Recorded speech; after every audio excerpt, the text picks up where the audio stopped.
What's going on, everybody? This is Dave, and this is Pop Punk Promotions. I'm here with Stefan and Jammin from Ham Radio from Johnson City, Tennessee. How's it going, guys? Good. Doing What's up, great, brother? man. Thank you for having us. Of Yeah, dude. course, really Thank you, bro. appreciate you guys coming on. Let's dive right into it. So, when and how did you guys form? So, Well, we formed so me and Stefan have always played in bands together. We've been best friends since we were like six. So over 20 years since we were little kids. So we've always played in bands together and shit since we were like 12. But ham radio started in 2020 during the pandemic because we weren't working and shit. So we, uh, we just started recording music.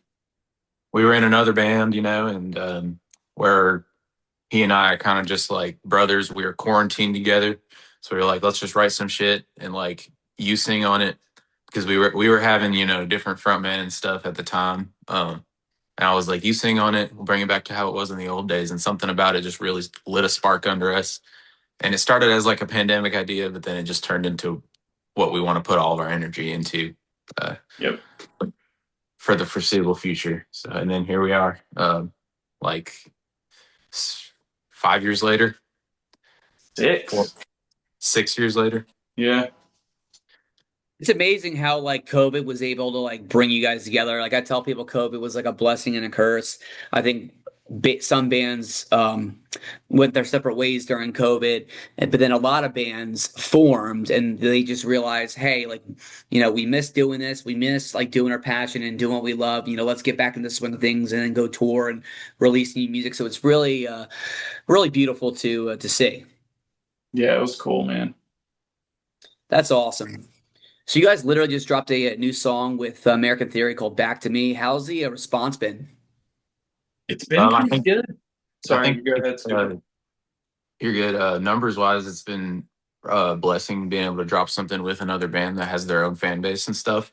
Because our people and their people are both hopping on it. I think it's had the best response numbers wise, like in a what if like a 2 or 3 day period that we've ever had. So Yeah, we're very very happy about that.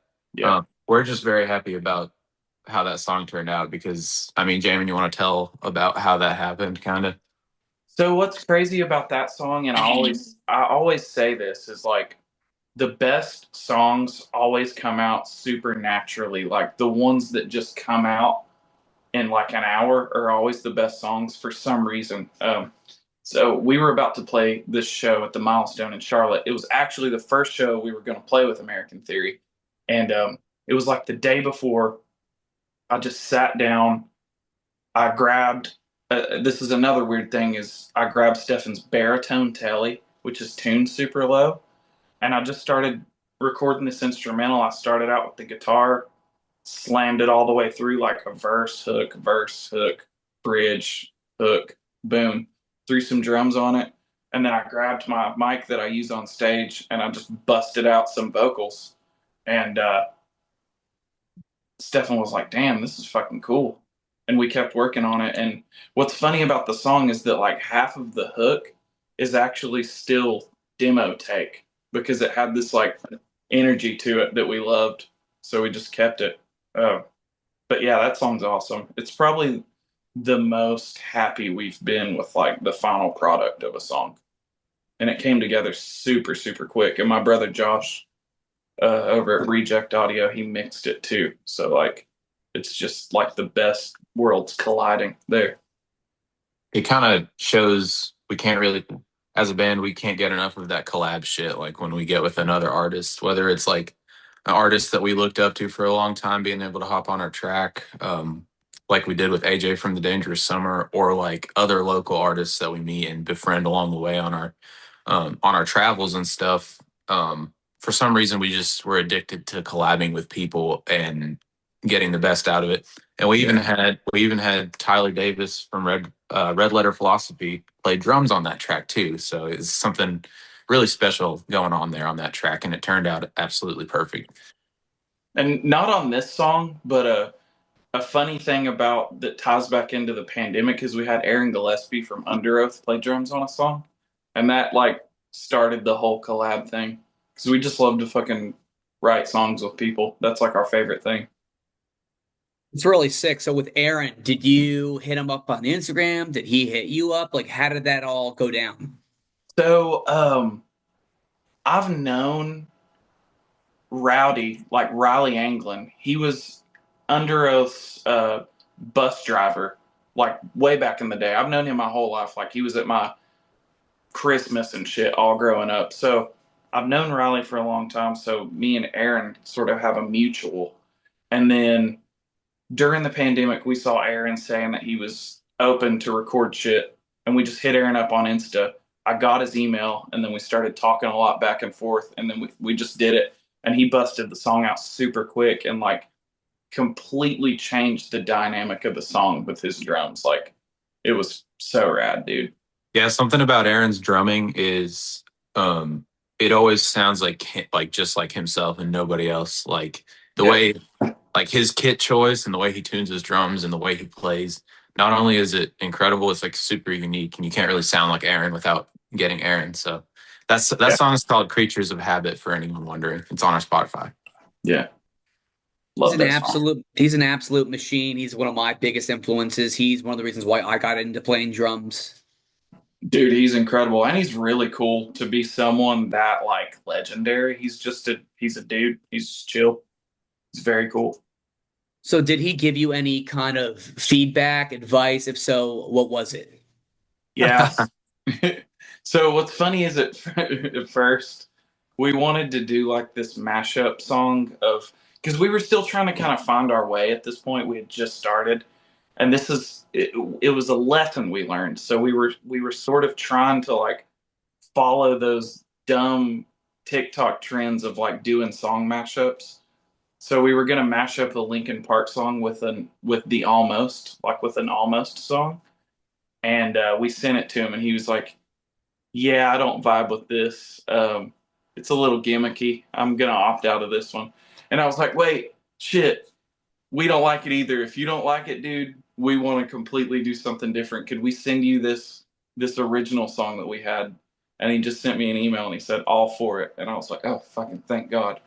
So we sent it to him, and he busted the drums out, and he was like, "Sick song. I would redo the vocals."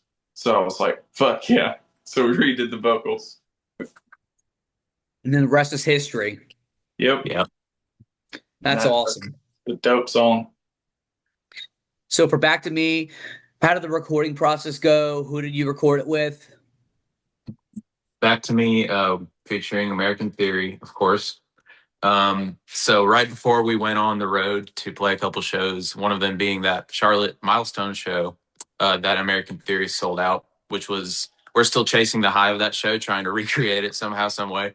But it was incredible. And so just before we went on that road, Jamin demoed that song out. And a lot of the guitar takes and everything stayed from the demo. You know, pre-production is one thing, but if it works, it works. And a lot of times we carry that into the final product. Yeah, and also, I was gonna add into what he's saying. We record all our own shit ourselves. Like we don't go to a studio. We've got all the gear that basically a lot of studios have now. Like we built our own studio in Stefan's house, and then I've got my own studio in my house. So we just do it all, like basically ourselves. Besides the drums.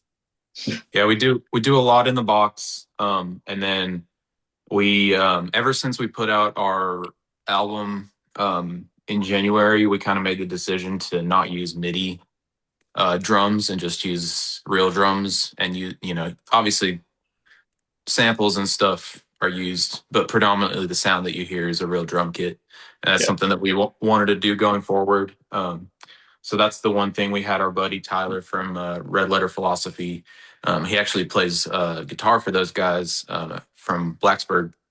But he hopped on it on the kit and absolutely crushed it.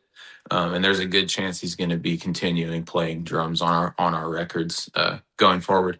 So that's pretty much the only other thing we did out of the box. Then we kind of DM'd our boys Eric and Devin from American Theory. And we're like, "Hey, do you guys want to hop on this? Like, no pressure. Just it's a song we're working on." We literally just did it super fast right before we came and met you guys on the road. So we sent it to them, and they were vibing with it. And yeah, with basically no questions asked, they just did it. like super quick. Like they didn't hold out on us for 4 months or do anything. They just busted it out, and it was really, the product is so awesome. It's really cool. I think I personally would have been a little nervous. It's like if they say no, then it's like, what do I do? Yeah.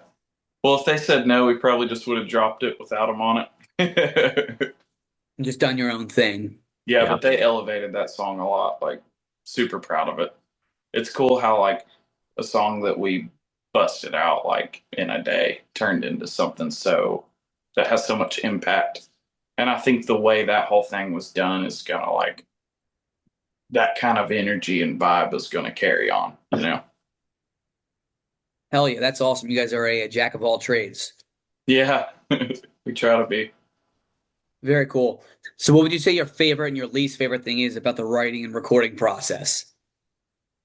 Okay.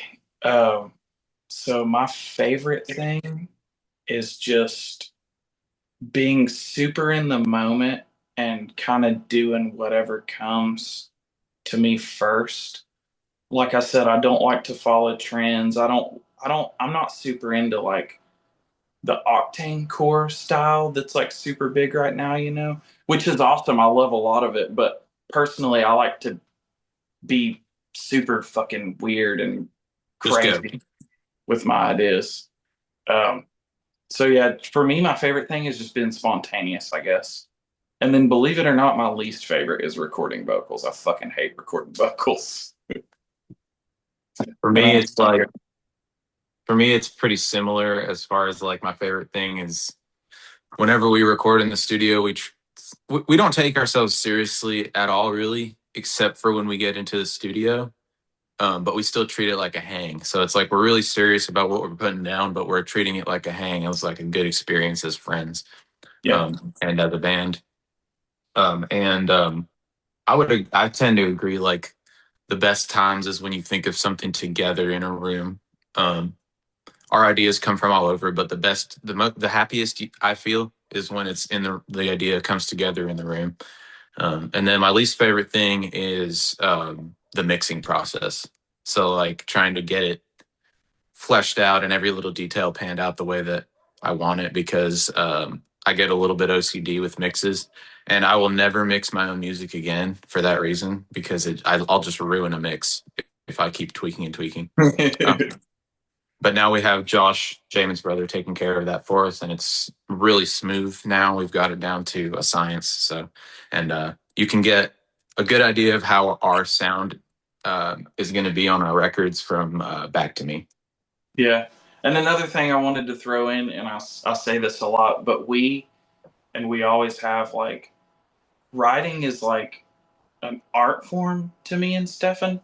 Like, and it's something we have to do, and we've never like wanted to write with anyone else or go to any producers or fucking use AI or any of that stupid shit. Like, it's so important to us to be, I guess, authentic and just be yourself and write what comes out and not care about anything else. And write for ourselves. Yeah.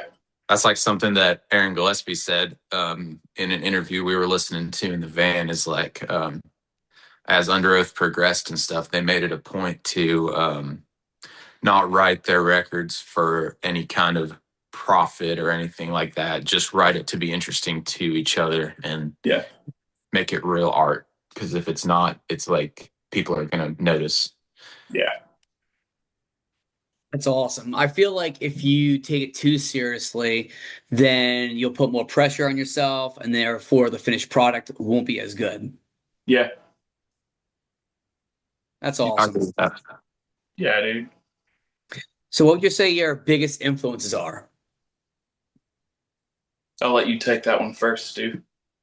So where we talked about The Cure, I would say we're influenced by all the bands that wouldn't be here if it wasn't for bands like The Cure, if that makes sense. Like it's a generational thing. So like Taking Back Sunday, Blink, um, bands from that era, some other 2000s alternative stuff like Foo Fighters, going into the 90s with Nirvana. So like a lot of that grunge and pop punk and emo sound put together with also a modern twist, because we are also influenced by new bands that are coming out right now, like maybe like Dayseeker, The Story So Far. And Just Beartooth. we kind of we're an alternative rock band. You know, people have called us pop punk, but to me, we're an alternative pop. We're an alternative rock band that takes influences from everywhere, Yeah, like every our genre. melding pot is so huge. Like we like all the emo shit and all the pop punk, but then we also like love Weezer and like Queens of the Stone Age and that weird gritty fuzziness. And we just kind of like to mix all that together. And it's like when you listen to our record, like there's a song called I Want Pain that really takes from like Nirvana and like Kings of Leonish kind of vibes. And then there's a song called Like We Were Never Here that's very like Deftones-y, MCR-ish. Like it's just all over the place, but we somehow make it really fleshed out and it just works in this weird way. We don't really like to limit ourselves because we like such a vast amount of music. Yeah, so if we get inspired by something, we're gonna take that into the writing process with us, no matter what it is. Like it could be pop, it could be acoustic music, it could be hip hop, or it could be bands of our genre. So it's just pretty much everything. Yeah. But we're big music fans. We really don't discriminate. If it's good and we like it and it feels good, then we rep it. Yep. You just take it, you blend it all together and you just make it your own. You don't try and copycat. You don't try and like be, something that you're not. You don't try to be, somebody else. Absolutely. Right. Absolutely. Awesome. That's the way to do it. So if you could play a show or if you could tour with one of those bands, who would it be? Ooh. I personally, we've said this for a long time, but I think it would be so rad to tour with Beartooth or like The Story So Far. That's just like right in our, like, I feel like if we played a show with them and opened, it would go super well. And that it's funny because we could open for Beartooth, which is like pretty heavy, or we could open for The Story So Far. Yeah, we're All, trying to do. all great choices. Yeah, we'll take any of those, honestly. Yeah. What were we gonna say? um, but we're trying to do something that I feel like hasn't been done before, and that's like take the new shit that's happening with Octane Rock and infuse some like Smashing Pumpkins energy into it, like some garage rock energy into the modern vibe. Yeah. Um, which we're trying to do that by mixing the genres, mixing the flavors, and sticking to guitar tones and like recording techniques that we learned from 90s and 2000s bands, Yeah, basically. and like shit in music in some areas is just too perfect right now with like all the tuning and the grid and like just all that kind of stuff. And we like to keep it kind of loose. Like that's why we kept demo guitar tracks because they just had an energy and we didn't feel like we needed to go back and slave over making sure every hit was the same and perfectly to a grid because that's just not what rock and roll is about to us. It's just about being in the moment and like it's more so about capturing an energy and that's super important to us too. I tell bands that sometimes in order for a better product, you have to go to the past, you have to study the past, and then take, the past and then apply it to the present to the make sure that the present and the future is even better. Absolutely. That's so true. Finding that balance is the key, I think. Yeah. That's awesome. So you guys are from Johnson City, Tennessee. How is the alternative scene there? Do you have a favorite local band, a favorite venue? Our So favorite local bands are like we just played with these dudes Undersoil. They're super sick. They're not super local, but they come and jam with us a lot. Here in town, um, we got a couple of dudes that we regularly jam with. like Orchid Thief, we love those guys. But I'll be really honest about our scene, and I'm probably one of the only people that's saying this, but like our scene's like really cool, and really 10 years ago, I would say, is when our scene was super like awesome, and all these bands wanted to play together and shit. And then now it seems like there aren't as many newer bands. Like there's a hardcore scene in our within our town and surrounding kind of tri-state area that's like super rad with young kids, like 19-year-olds, um, going to VFW halls and throwing their own shows and really getting back to that punk rock thing. That's super cool. Like that's the scene right there, and that's the scene that's gonna, if it keeps going, do something. But like a lot of our like The scene that we grew up with, like the people we know and grew up with in the scene, everyone seems to think that it's dead. And we'd like to take a moment to say it's not dead. We just yeah need you guys. We just need you guys to tap in and go to shows, support bands that you've never heard of before. yeah Go, and work together. Like we've found that things are weirdly competitive. Like bands that were our friends that we helped start and wrote songs for, like got really competitive with us and weird kind of shit like that when we're not even a competitive band. Like we just want to hang with everybody and support each other, and things get really oddly ego driven, and I don't know, it's just everyone kind of our scene's in a sort of a weird place, like with the bands that we kind of came up with.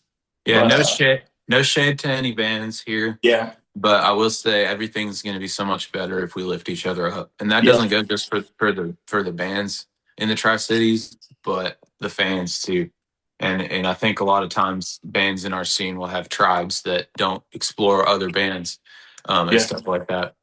Um, but that's the reason that we travel out to these other scenes that are a good example of how a scene should be, like Charlotte.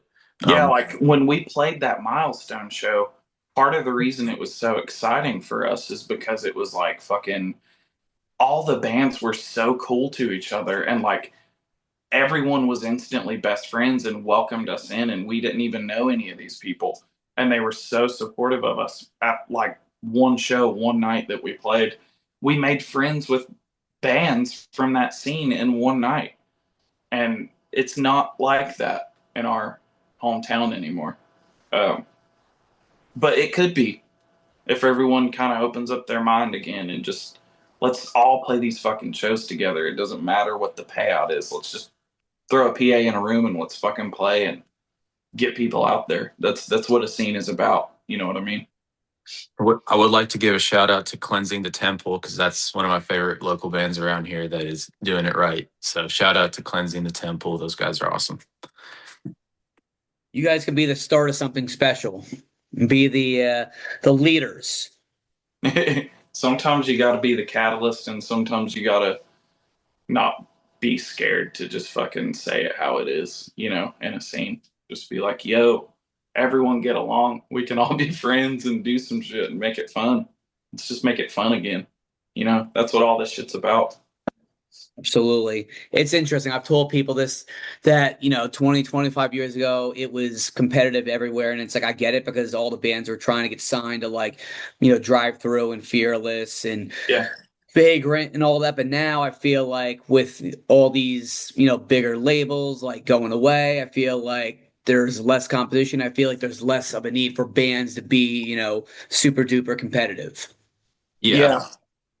Like a little bit of competition is good to to push yourself and like to make better music, but not to the point where it's just like it's hurting others and it's hurting yourself. Hurting this. Yeah. Like, sorry, you go ahead, Stu. Oh, I don't have anything. I was just saying, yeah, that type of shit will hurt a scene really fast. So Yeah.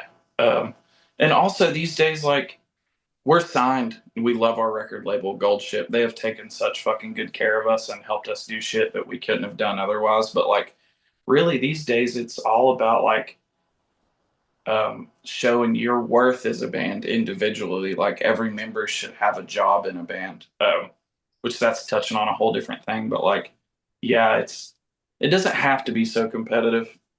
And when one band gets signed, like we did, everyone can still be homies and shit. We've not changed at all. Like Yeah, it's a local indie label, They're just yeah, like they're just as much of a, little league guys as we are, but they just kind of have a foot in the industry in a certain way, so they're helping us out with things like that. yeah, Shout out to Andrew from Gold Ship. We love him. yeah, love them. Very cool. So now I'm going to ask you guys some non-music questions. A good way for me to get to know you as people. I did this with the other bands. Are you ready to roll? Yeah, Let's do it.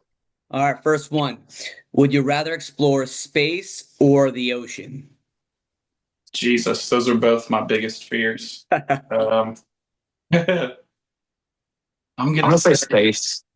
I'm more interested in space, although they're both fascinating for sure. But space touches into aliens and conspiracy theories, and that's just something that I could spend, all night talking about, or all yeah, night surfing and YouTube and shit.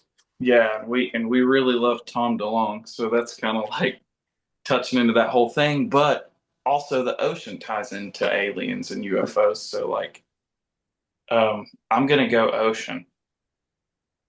At the end of the day, aren't they kind of one and the same? It's all Yeah, part of the same. It's all the same galaxy universe. So yeah, I think with me being a big water guy and a big beach guy, I'd maybe have to slightly go towards the ocean because it'd be cool to see ships from like the 1500s and see like the Titanic and ships like that. I think that'd be really sick, but it would also be really dope to see, Pluto and see Saturn and see, all kinds of planets and, black hole and stars and, see if, aliens are real. yeah. I was gonna say I also love the Titanic. It would be so cool to see, even though I wouldn't want to implode like the Ocean Gate gas did. I don't know how much of the ocean we as a species have explored thus far. I don't think it's a lot. I think it's like under 10% or Yeah, something like that. but So there's a lot there there's probably a lot of aliens that live in the ocean. Maybe one way to find out. yeah. So I'm a big Pokemon guy. So these answers are pretty pretty important to me. So if you could be any Pokemon, which one and why? um, I Oh, don't know a lot about Pokemon. Um, I'm a Pokemon guy. Um, I would have to go. I'd have to go with the Mudkip line. I'm gonna go Pikachu so I can hang out on my ass. You know what I mean? Hang out with Ash all the time. You never have to worry about going back in the Pokeball. Yeah, Yeah, dude. I'd Like pick. Charmander and Bulbasaur. I mean, they get screwed having to go back in the Pokeball. But I mean, if you're Pikachu, you just chill with Ash outside the Pokeball all the time and go on all kinds of sick adventures with him. Yeah, dude. Sounds good to me. That's awesome. So if you had $1 million and you could donate it to any charity, which one? I don't know a lot of charities off the top of my head, but um, I would, do something to support kids through music. There's a lot of those out there. Music or skateboarding charity that relates to like underprivileged kids. I know there's a ton of those out there, so that's probably where I would put my money. I would probably do something either for kids or for um, the homeless because where we live and just like a lot of and we're in a small city, but even in giant cities, the homeless epidemic is like insane. And especially for like veterans and stuff. I think it'd be cool to help people like that out. Yeah, I feel like nobody should be homeless. No kids should go without food, without Yeah. clothes, without a home. So I'm right there with you. And then something with music would be, really sick. Like, you know, donating towards a organization that would be able to help kids learn how to play drums, a guitar, Yep. keyboards, whatever would be really sick as well. Yeah, dude. That'd be badass. All right, last question. What are some places in Johnson City that visitors should check out?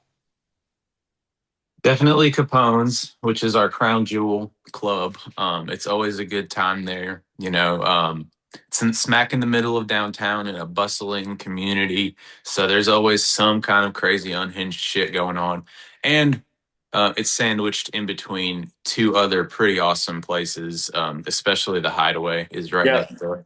the Hideaway is the like legendary fucking venue, like punk rock style venue. Capone's is the legendary venue that's like had all the big radio rock bands, and then the Hideaway is cool because it's straight DIY, like grassroots punk rock club. Like back in the day, all they sold was Tallboy PBRs, and like all the punk rock bands passed through there. Like the Turnstile guys, their old band Trapped Under Ice, they played there. Like Devil Wears Prada played there back in the day. We Came as Romans, all that shit, and then even older punk rock bands, like Blitzkid and stuff. Like a lot of cool stuff. The Hideaway's awesome, and Tarvo, who runs the Hideaway, such a badass dude. He's really cool. And then for like food specialty stuff, we have Pals in our neck of the woods. So if you're traveling through this area and you haven't had Pals, definitely Yeah, try it. It's Al's really is like it's like our In and Out. It's like classic. It's so good. And Freiburg's German food, fucking badass. So those 4 spots, hit them up. And Mojo Skate Shop, so that's 5. Then when I come down to visit you guys, we can, go skateboarding, we can go to Mojo's, and then we can get some pals, and then we can go to a punk rock show and get a beer Yep, and we're ready to roll. Yep. yep. And then we can go to the next day. We'll go to Science Hill Skate Park, and then that's the Johnson City experience. Yep. Hell yeah, sounds super sick to me. Yeah, dude. Well, I really appreciate you guys coming on, and the support means the world to me. Dude, absolutely. Thank you Thank so you for much for having having us. us on. It means a shitload, dude. This has been awesome. This is the most fun podcast I've done. So thank you, dude. Can we Well, I shout out? try, and I really appreciate it. Yeah, bro. Can we shout out our dates for the rest of the month, or is this going to come out after this month is up? It's up to you guys. You can either shout it out now, or you can do it later. Okay, well, I'll just say we got a few more dates this month.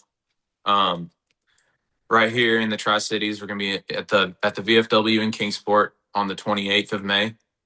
And then the next day, we're going up to the 27 Club in Asheville.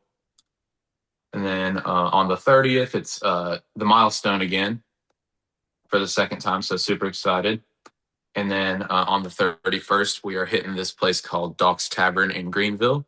Those dates are with Moneyball from Ohio and Promises Unsaid and a bunch of other awesome local support. So we're very excited. This is a super punk rock tour, and it's going to be fucking awesome. And we just went on one, and we got like a week and a half off to work, save a little bit of money, and then we're hitting the road again, sleeping in the van and doing the damn thing. Living the dream. Yeah, dude. So if you are in those areas, go and support them and buy a shirt, buy a CD, support local music. Where can people find your music at? Everywhere. We're on every streaming platform, YouTube, all that shit. Yeah, you can go to our Instagram and hit the link in our bio, and it'll have all of our everything you could ever ask for. We're selling merch on the Gold Ship website as well, so goldship.com or goldshiprecords.com. And then as well as you can support us a little bit more directly if you're into that, you can do it on Bandcamp. So look us up on Bandcamp. We have our record for sale on there as well. Yep. And then also, I wanted to say shout out to our manager, Tim Coleman, over at Anti-Hero. He's taking a lot of care of us. A lot of care. Right on. Well, I hope you guys have a great night, and we'll chat soon. Dude, Thanks, you too. Dave. Send us your address. We'll give you some stickers, bro. Absolutely. Have a good night. Dude, Thanks, you man. too. Thank you, man.